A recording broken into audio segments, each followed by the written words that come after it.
Kwento ng isang taga-Samar, nakakawalo sa isang buwan na may napapadpad na mga delivery man na nagtatanong sa kanila kung asan daw yung lugar ng Biringan City.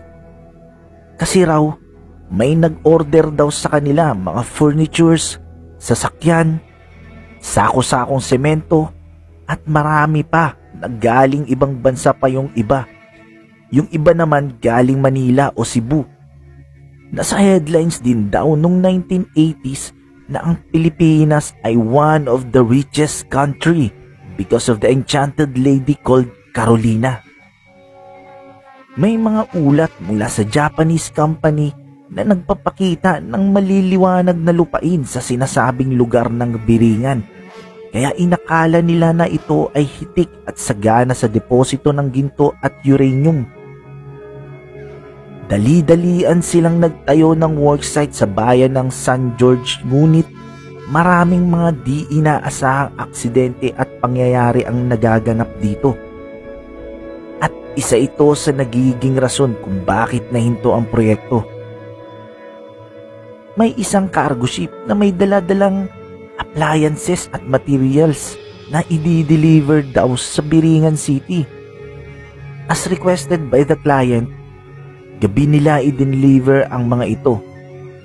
Namangha sila sa kanilang nakita dahil talaga namang napakaliwanag ng syudad na ito. Puno ng mga mansyon at naggagandahang kalsada.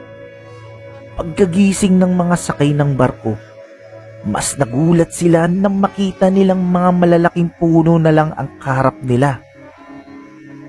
May ilang mga natala na nakapunta dito gaya ng mga driver at ang kwento nila, sila ay nililigaw ng mga engkanto papunta dito at pag bumalik na ang kanilang ulirat, namamangha na lang sila sa kanilang nakikita.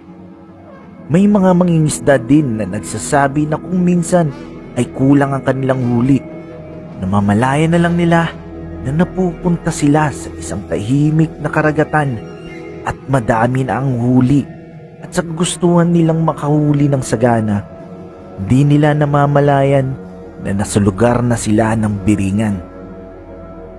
Ang ilan ay mga businessman or dealers. Siyempre pag dealer ay ihahatid ang mga order o produkto sa Biringan.